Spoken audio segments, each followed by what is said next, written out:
First law of thermodynamics पे जाने से पहले हम कुछ टर्मिनोलॉजी को डिस्कस करने वाले हैं।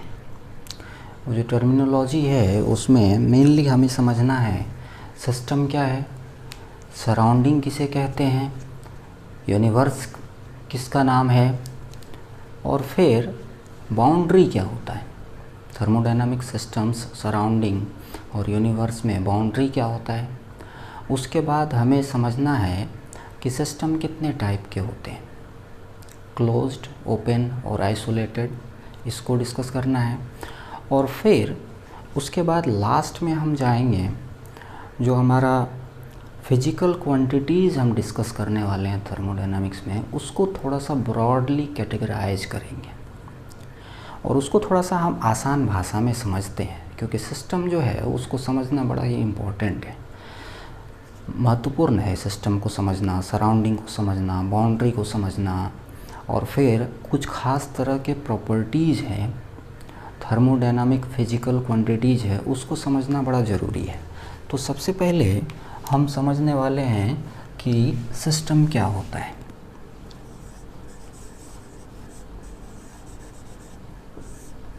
सबसे पहला जो है वो हम समझते हैं सिस्टम क्या होता है।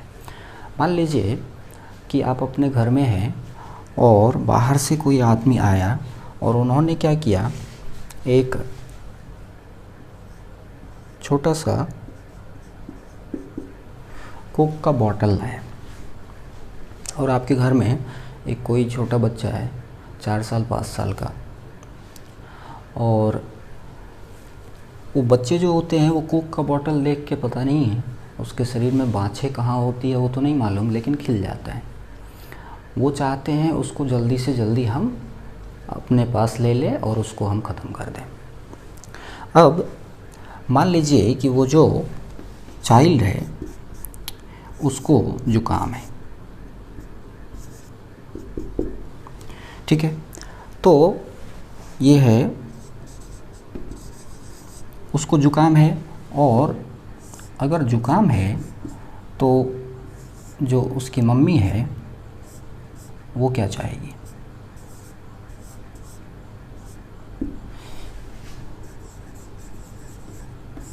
वो चाहेगी कि ये जो बच्चा है ये इस कोक को उस समय ना पिए, ठीक है, क्योंकि ये ठंडा रहता है, आप ठंडा ही पीते हैं, गर्म तो शायद ही में भी कोई कोई पीता होगा।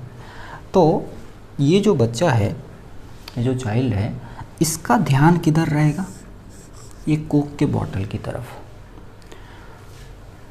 और जो मम्मी है उसका ध्यान किधर रहेगा, ये चाइल्ड की तरफ, अपने बच्चे की तरफ। तो जो चाइल्ड है वो चाहेगा कि हम इसको पी जाए जल्दी से जल्दी, लेकिन मम्मी चाहेगी कि ये थोड़ा गर्म हो जाए और उसके बाद ये पिए, ताकि इसको ज़्यादा जुकाम ना हो, क्योंकि ये जिद कर रहा है, इनको पीना ही है, और बाहर से गेस्ट आया है, उन्होंने दिया है तो भाई मना भी नहीं कर सकते हैं। तो आप समझिए इस लॉजिक को कि ये बच्चा के लिए इसका ध्यान कहाँ पे है, इसका ध्यान है इस कोक के बॉटल की तरफ। तो for this child the Coke bottle is the system, और जो मम्मी है उसके लिए ये जो बच्चा है उसके तरफ उनका ध्यान है कि ये इधर जाकर के इस कोक को पी ना ले, जो कि काफ़ी ठंडा है, इसको और ज़्यादा जुकाम बढ़ जाएगा। तो मम्मी के लिए क्या हो जाएगा, ये जो चाइल्ड है ये उसके लिए सिस्टम हो जाएगा। लॉजिक समझ गए आप। यहाँ पर 2 ऑब्जर्वर है, ठीक है, और 2 सिस्टम है। एक ऑब्जर्वर ये चाइल्ड है जिसका ध्यान कोक के बॉटल पे है। तो चाइल्ड यहाँ पर क्या है, चाइल्ड इस सिचुएशन के लिए ये ऑब्जर्वर है, और ऑब्जर्वर कौन है, चाइल्ड है ऑब्जर्वर, और इसके लिए सिस्टम क्या है, कोक का बॉटल। जो मॉम है उसके लिए चाइल्ड जो है वो उसके लिए सिस्टम है, और मॉम जो है वो ऑब्जर्वर है।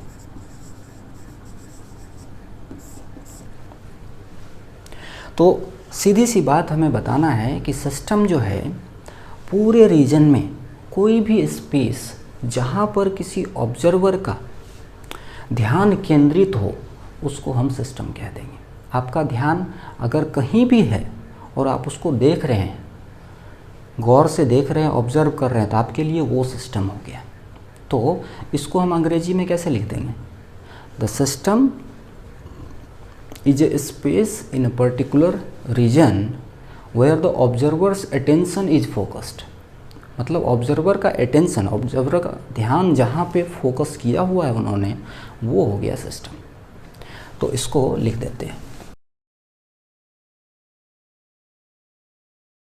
अब हम दूसरा सराउंडिंग की बात करने वाले हैं। जो वर्ड है वो काफ़ी फेमिलियर है हम इससे। सराउंडिंग मतलब वातावरण। तो वातावरण नहीं कहना, एनवायरनमेंट का मतलब वातावरण कह सकते हैं। चारों तरफ के माहौल को हम सराउंडिंग कहते हैं।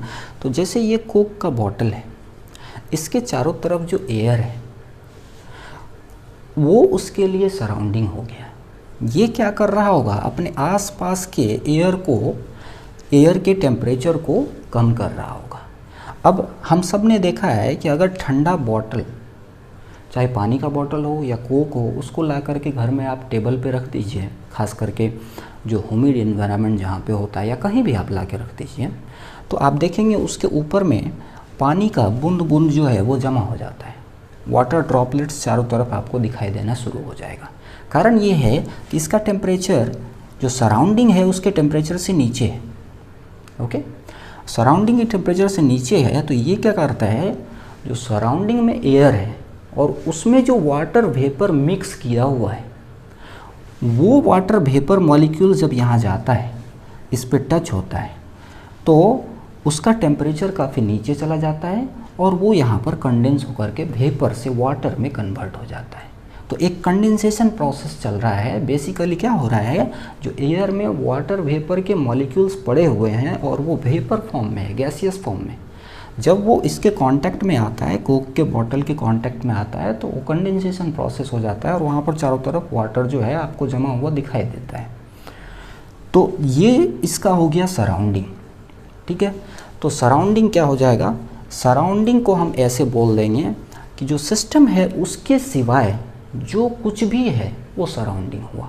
जहाँ पर आपका ध्यान है उसके सिवाय जो कुछ भी है वो आपका सराउंडिंग है। सीधी सी बात है। Anything other than system is called surrounding.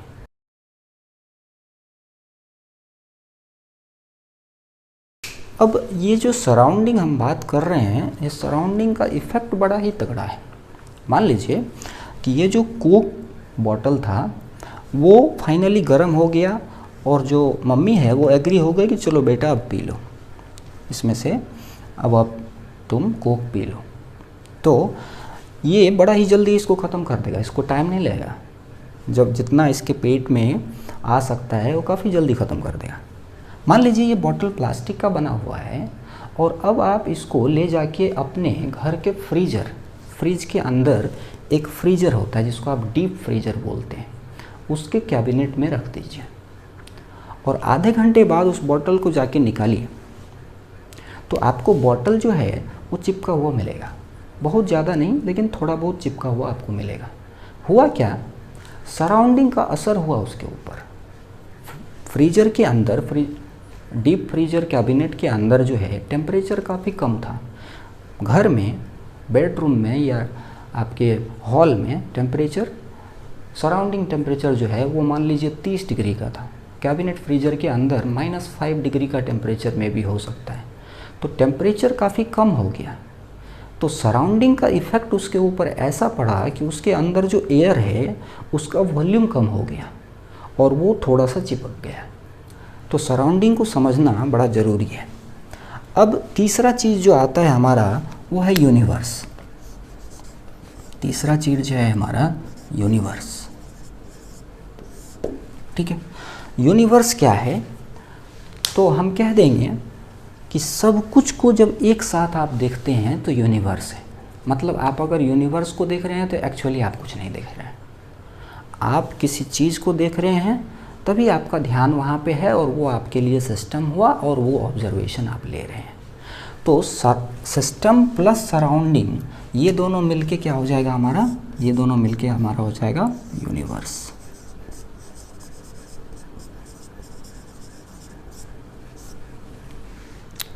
Okay. अब दूसरा एक चीज़ हम समझने वाले हैं कि ये सिस्टम और सराउंडिंग को डिवाइड करने वाला जो लाइन है, जो डिवाइड करने वाला जो सरफेस है या जो बाउंड्री है, उसी को हम थर्मोडायनामिक्स में बाउंड्री कहते हैं। बड़ा ही इंपॉर्टेंट है, आपको समझ में आएगा जब फर्स्ट लॉ ऑफ थर्मोडायनामिक्स हम डिस्कस करेंगे। इन दोनों के बीच में, जैसे यहाँ पर आप कह सकते हैं कि ये जो हमारा लाइन है,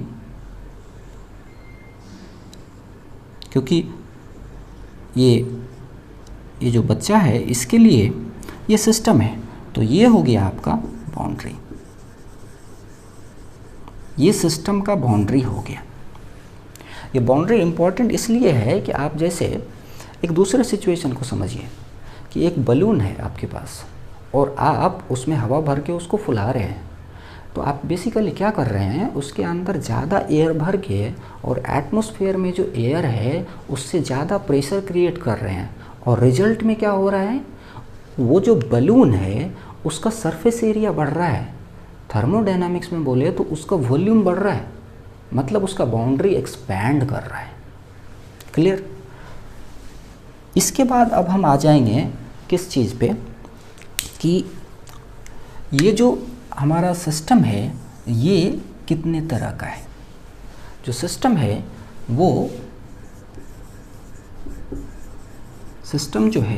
वो हमारे पास 3 तरह के होते हैं। वो 3 तरह का सिस्टम जो है, एक तो हमारे पास हो जाएगा क्लोज्ड सिस्टम, दूसरा हो जाएगा हमारे पास ओपन सिस्टम, और यहाँ से तीसरा हो जाएगा हमारे पास आइसोलेटेड सिस्टम।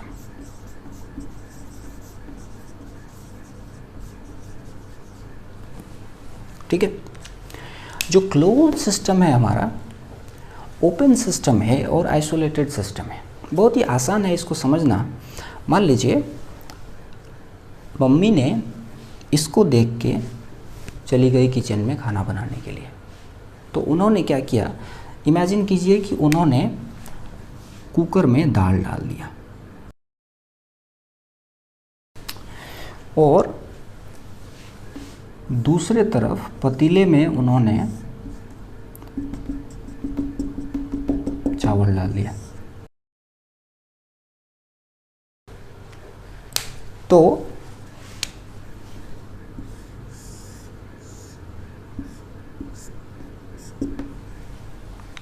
तो अभी आप ध्यान से देखिए, जब तक ये कुकर गर्म हो रहा है, ठीक है, जब तक ये कुकर जो है वो गर्म हो रहा है, तब तक जो है मान लीजिए कि इसमें से वेपर निकला नहीं है, ठीक है, तब तक ये सिस्टम जो है वो क्लोज्ड सिस्टम है।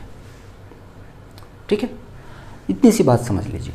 तो अब गौर कीजिए क्लोज सिस्टम में क्या हो सकता है, जो इसके अंदर मटेरियल है, जो कुछ भी इसके अंदर सब्सटेंस है, वो कहीं नहीं जा रहा है, वो इसके अंदर ही है, इसीलिए इसको हम क्लोज्ड सिस्टम कह रहे हैं।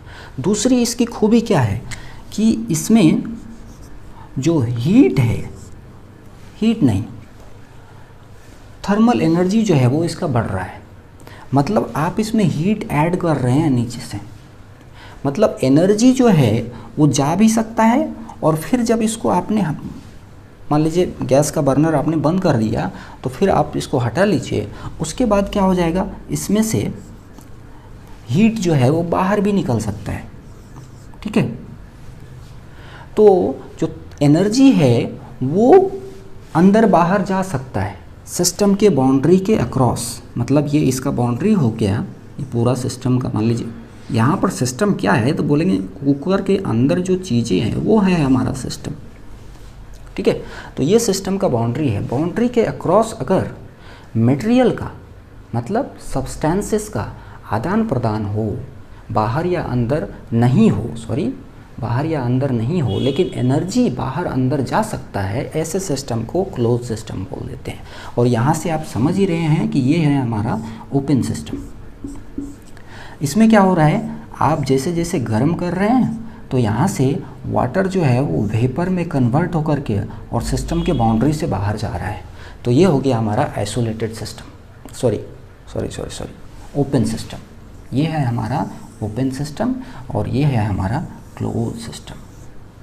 अब हम आते हैं आइसोलेटेड सिस्टम में। सपोज खाना बना दिया और उसके बाद हमें मान लीजिए कि चाय बनाया और उसको हमें देना है किसी को ऑफिस ले जाने के लिए, तो आप क्या करेंगे?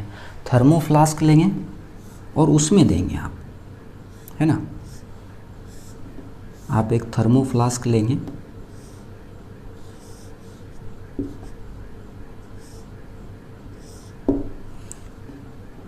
थर्मो फ्लास्क आप क्यों यूज़ करते हैं? ताकि इसमें जो चाय है वो गर्म रहे, है ना। तो ये क्या होता है, चारों तरफ से इंसुलेटेड होता है।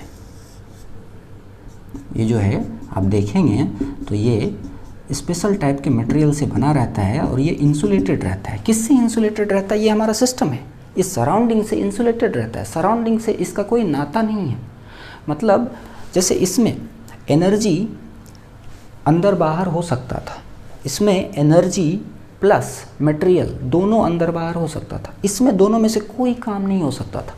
ना तो इसमें एनर्जी अंदर बाहर हो सकता है और ना ही इसमें मटेरियल अंदर बाहर हो सकता है, ना ही एनर्जी ना ही मटेरियल, दोनों में से कुछ नहीं हो सकता है। ये हो गया आपका आइसोलेटेड सिस्टम। इसके अंदर में प्रोसेस हो सकता है, लेकिन इसको और इसका जो सराउंडिंग है इसके साथ इसका कोई प्रोसेस नहीं होगा। ये हो गया हमारा आइसोलेटेड सिस्टम। तो इन तीनों को अगर हम लिखना चाहें तो क्लोज सिस्टम को मैं लिख देता हूँ यहाँ पर, ओपन सिस्टम को भी लिख देता हूँ, आइसोलेटेड सिस्टम को लिख देता हूँ।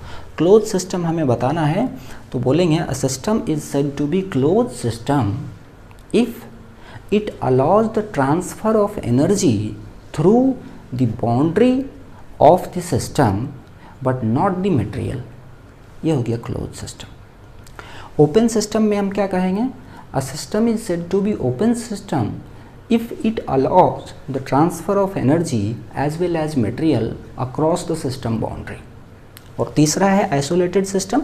हम इसमें क्या कहेंगे कि a system is said to be isolated system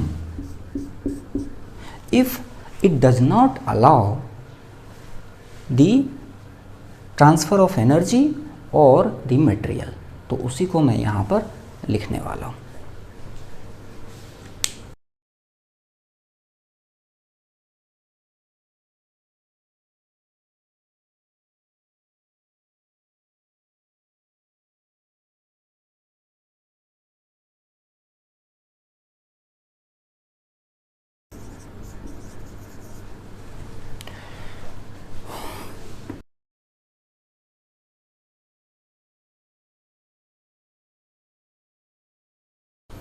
I hope कि आप सिस्टम समझ गए होंगे। जो सिस्टम हमारा सराउंडिंग, यूनिवर्स और ये सब चीज़ें थी वो आप समझ गए होंगे ये एग्जाम्पल्स के थ्रू।